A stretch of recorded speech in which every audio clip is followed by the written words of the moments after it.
Bismillahir Rahmanir Rahim. Assalamu alaikum wa rahmatullahi wa barakatuhu. My name is Waqar Ahmedi. I'm extremely honored to have been invited by Majlis Atfalul Ahmadiyya UK to be part of this initiative. This is the first in a series of talks trying to support parents with a better understanding of the British education system, how to tackle some issues that are sometimes faced in schools, and also how to ensure children maximize their chances of success. I must first state that even though I have been teaching for several years, I am by no means an expert on education. One thing about the education system in the UK is that it's never static. Things change all the time. So I can't promise to answer all of your questions on the topic, but I will try my level best to cover what I can. I'm very aware that parents who may be watching this will have children at different stages of their education, from preschool to post-16. The aim of this talk is to offer a general overview of the British education system, and depending on the age of your children, you may find some aspects more relevant than others. I'm hoping that this broader picture will offer a helpful insight into what happens at different points of a child's life in school and the progression that they make into GCSE and A-level especially. Towards the end, I will be offering some general advice and tips and things to bear in mind as a parent to help your child get the most out of school. Future webinars will focus more specifically on other areas. Feel free to contact Majlis Atfalul Ahmadiyya with your requests, and inshallah more topics will be covered in the next talks. So today's presentation is on what should I know about the British education system. I think it's fair to say that the UK has a very positive international reputation as far as education is concerned, and the UK is often seen as the promised land when it comes to education. You can see here the typical learning journey that most children will take from the early years foundation stage through to higher education. You'll also see that there are different phases of education that are divided into what are called key stages. So key stages 1 and 2 apply to primary school, and key stages 3 and 4 to secondary. Key stage 5 refers to post-16 education, that is after the age of 16, the most popular being A-levels, but there are also options to take T-levels and apprenticeships, which are more related to technical, vocational and job-related courses, and also training. So attendance at school is compulsory from the age of 5. A child can leave school around the time that they are 16. Up to the age of 18, they must do one of the following. Stay in full-time education, for example at a college, to start an apprenticeship or traineeship, or to spend 20 hours or more a week working or volunteering while in part-time education or training. Okay, so there are many different types of schools in the UK, and this can be quite confusing.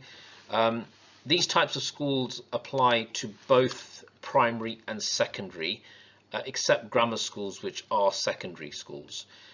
Also, many of these types of schools will be a combination of mixed and single-sex schools. Community schools are sometimes called local authority maintained schools. They must follow the national curriculum, which I will talk more about in a moment. Term dates, including holidays, are decided by the local council. Academies have many similarities to community schools. So for instance, they are free to attend, and they are also inspected by Ofsted, who I'll be talking more about a bit later on.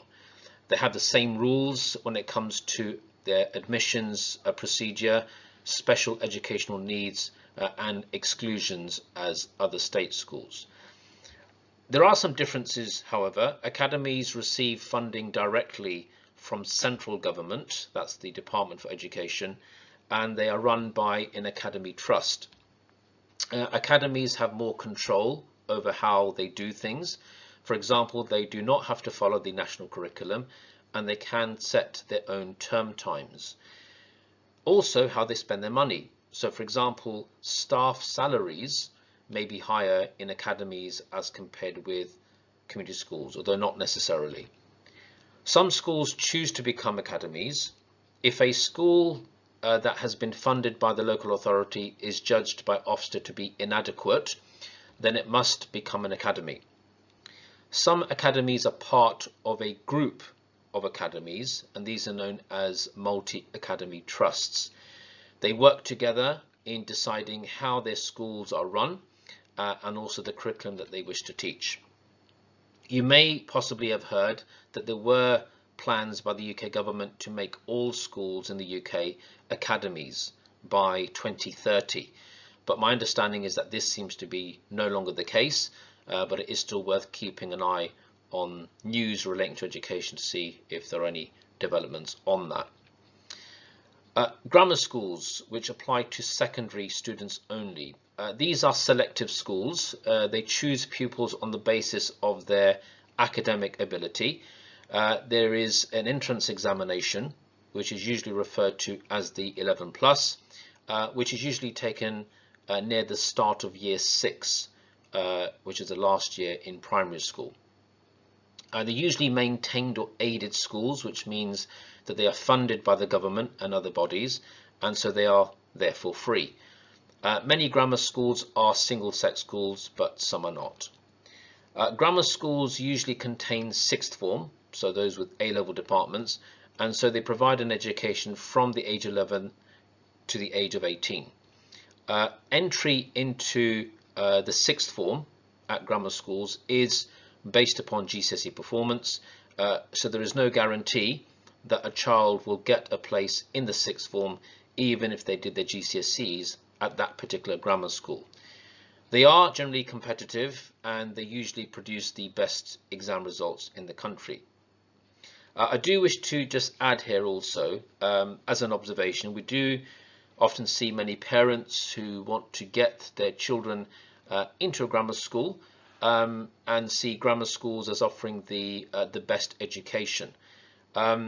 This isn't always the case, and it's unfortunate if a child does not get into grammar school that parents think that the child is a failure. In my humble view, this isn't the right mindset to have.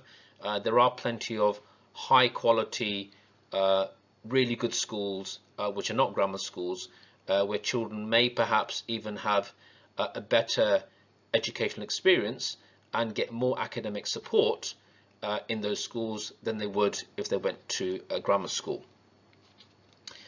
Free schools, these were introduced a few years ago, and they are part of an initiative to diversify the education sector.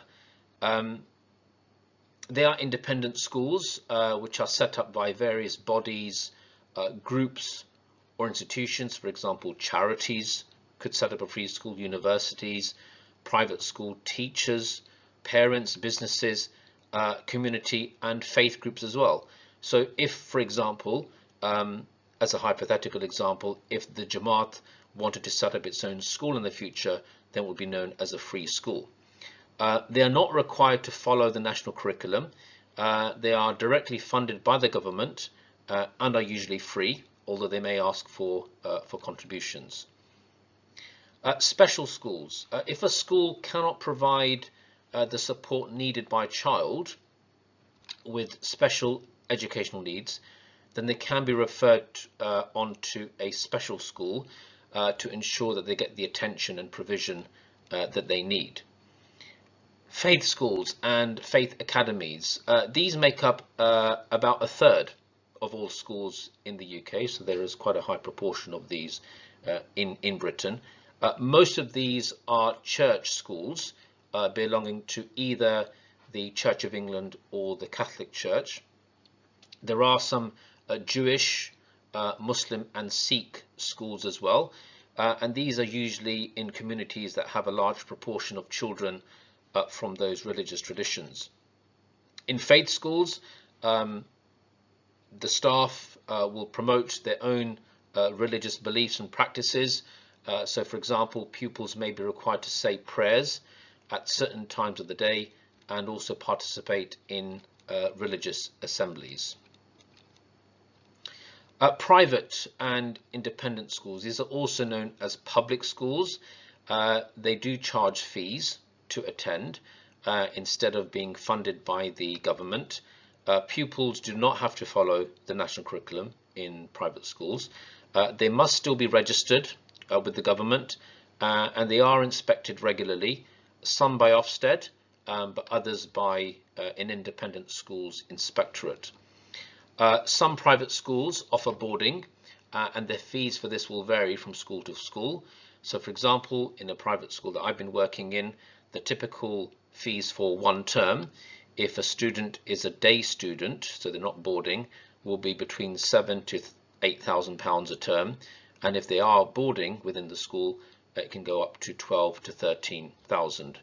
So it's very likely that at least one of these school types applies to a school that your child attends.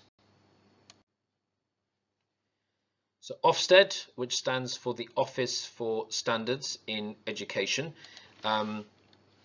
Those of you who may be teachers will be aware that Ofsted has become almost a swear word in education, but the role is to do what it says on the tin, is to monitor standards in schools, and part of this process involves visiting schools and conducting inspections to rate the quality of provision and care in some key areas. So as you can see, there is a careful monitoring of standards in relation to the quality of teaching, the behavior and attitudes that students demonstrate, their personal development, how far they are developing in, for example, FBV, which stands for Fundamental British Values such as respect and tolerance, and also Ofsted will take a closer look at the quality of leadership and management within the school. Now, following an inspection, a school will be given a rating, and there are one of four. The top grading is outstanding. These are institutions that are considered to be of the highest quality, with exemplary leadership, teaching and support. If a school is graded as good, then schools are providing effective education, care and services, still of a high standard, with good teaching, leadership and support. If a school is graded as requires improvement, then this is because they are not providing consistently good education, care or services. Institutions who are given this rating are considered to be in need of improvement, with weaknesses in one or more areas that need to be addressed. And if a school is graded as inadequate, then this is because they have failed to meet minimum standards when it comes to an acceptable level of education, care and services, and so this would require more urgent attention. Schools that are graded as requiring improvement or inadequate will be given support and guidance to help them improve, but failing this, they may face further action, such as being placed in special measures or even being closed down. So when parents are looking for a school for their child, it is well worth reading the latest Ofsted report in relation to that school. So as I mentioned at the beginning, there are frequent changes that occur in the education system, and it is difficult to sometimes keep up with everything. And I say that as a teacher, let alone for parents and children, obviously. There's a saying that a week is a long time in politics, and the same is certainly true in education. So for example, from 2025, in just over a year's time, students doing GCSE English with the EdExcel board will be allowed to type their exam. so that is a new development. And that's just an example of changes that do occur within the education system. So the national curriculum or an alternative will need to be taught within schools. The national curriculum is decided by the government, and it includes specific subjects that must be taught in schools. The core subjects would be, for example, English, maths, the sciences, languages, music, physical education, and humanities, so for example history and geography. Religious education, which is my subject, is not actually part of the national curriculum, but it still does have a compulsory status within schools, so it does have to be taught. Most schools follow the national curriculum as they naturally lead into GCSEs. Now, national curriculum levels no longer exist as a standard form of assessment in key stages 1, 2 and 3. So that's years 1 to 6 in primary schools, and also years 7 to 9 in secondary schools. Now, although some schools may still be using the old levels, all schools are now responsible for organising their own assessment. So therefore, if you wish to understand your child's school's assessment system, it is essential that you seek guidance from the school itself. Internal examinations, these vary from school to school. So I'm referring here mainly to secondary schools. Key stage 3 exams usually take place once a year, and they usually take place in the summer. GCSE and A-level groups will have them more often. They are set and marked by teachers within the school, so feedback is given by the teachers, and the students' performance in the examinations will form a large part of their end-of-year reports. External examinations, GCSEs and A-levels, are set by awarding bodies, which are also known as examination boards, and they are marked by professional examiners who are not part of the school.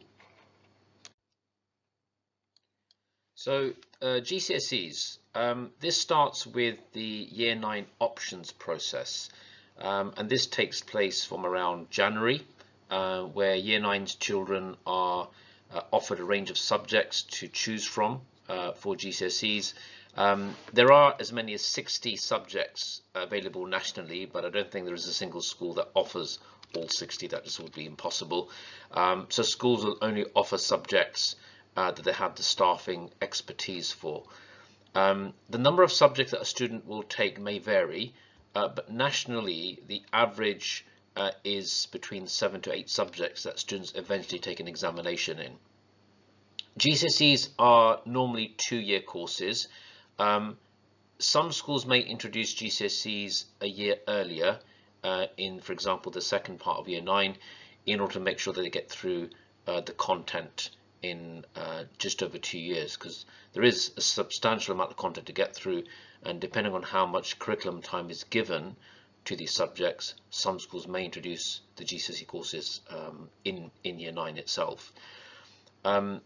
There are various awarding bodies that will assess the quality of examinations in these courses, and again, the examination board or awarding body may differ from subject to subject and also from school to school.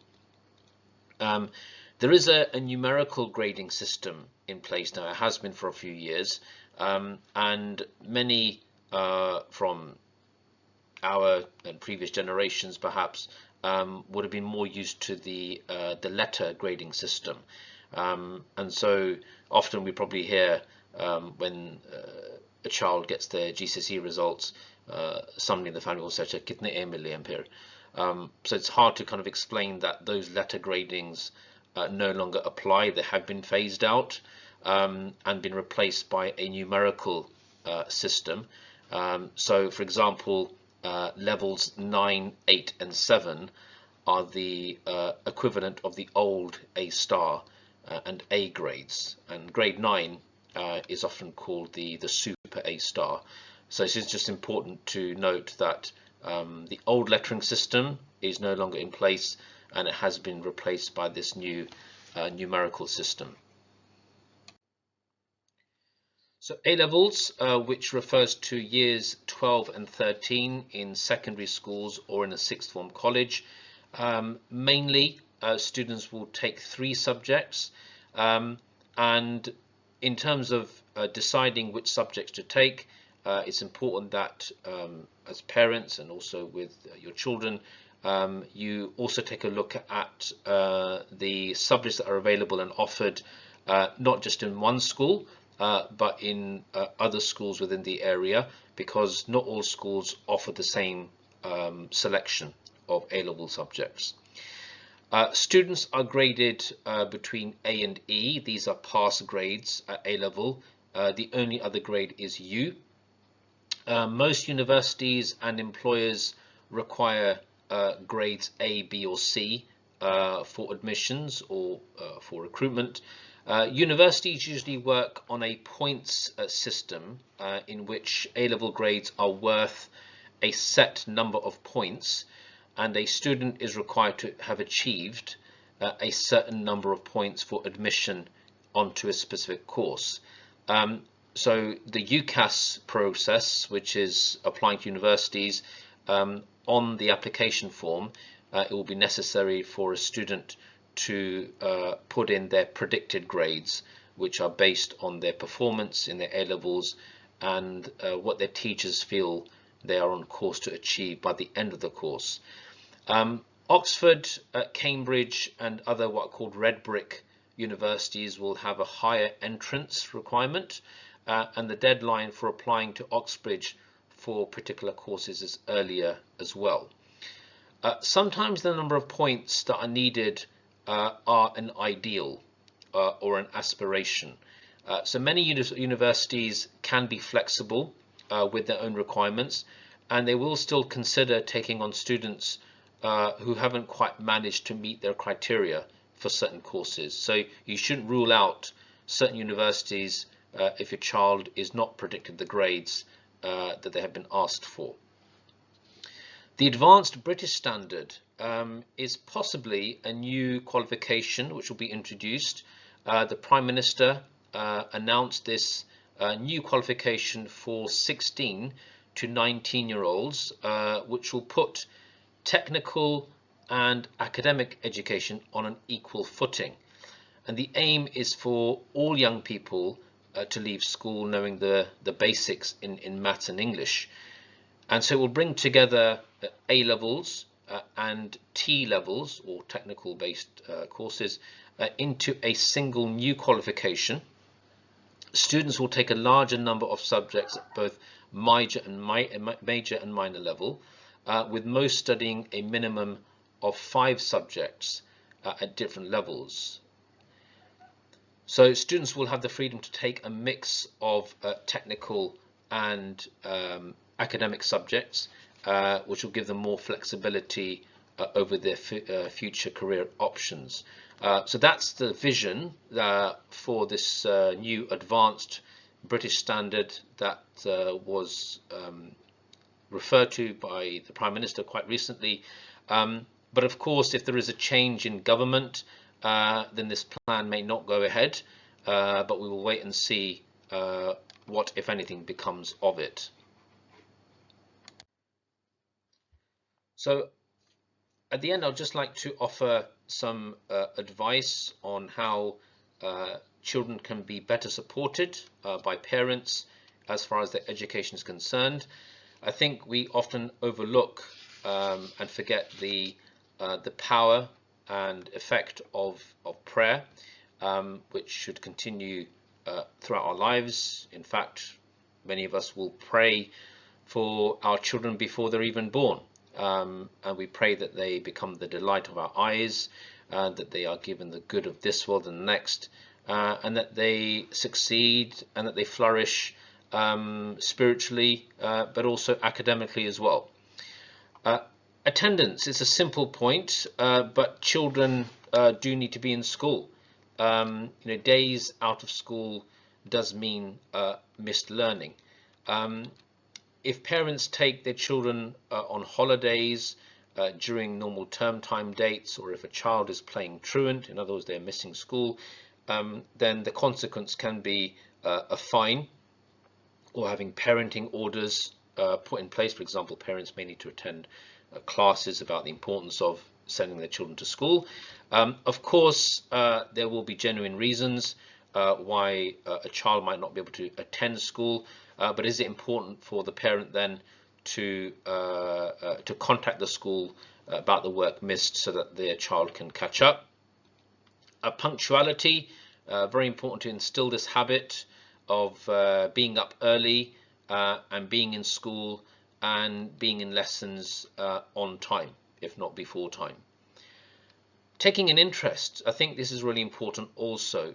Talk to your child about how their day has gone. When they come back from school, ask them what they learnt, and this is also a really helpful way of reinforcing their learning. Homeworks should be noted in planners or set online, so it's important as a parent you are following up on that, and again taking an interest in the work that's been set, and also supporting them in their learning at home as well. Parents' evenings. This is a prime opportunity to get direct feedback from teachers about the progress that your child is making in their different subjects.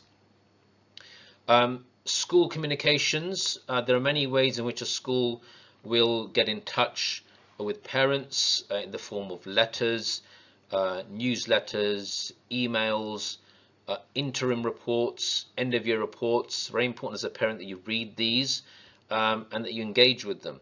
And if there are any sort of concerns or questions that are raised as a result of any of these communications, then important that you also then speak to the school. Options evenings. This relates to GCSE and A-level options. So many schools will have a specific event in which they are showcasing the subjects that they're offering at GCSE and A-levels. And again, good to keep an open mind and have a look at other schools within your area to see what the choices are like. I'm referring mainly there to A-level options. So it's worth just seeing firstly what your child is interested in, what they have a particular academic aptitude for, discuss that with them and see what the best way forward will be. Private tuition. This can be seen to be helpful to supplement the main learning in school. It's not always affordable and it may also be unnecessary. I think it's important that as a parent you're ensuring that your child gets the most out of school first before reviewing the need to take on a private tutor. So just wish to end by sharing some useful links which you can visit online relating to laws and legislation relating to the education system, Ofsted reports. If you are keen to see how a school is performing, then do visit the Ofsted website, and Schools Week is a really useful online magazine aimed at teachers primarily, but also parents may also find this resource useful of news and developments in the education system. I hope that something as part of this webinar has been useful to somebody somewhere. There were quite a few questions received from the live webinar that took place recently, and inshallah responses will be provided in the next webinar. Jazakallah ahsan al jaza. Assalamu alaikum wa rahmatullahi wa barakatuhu.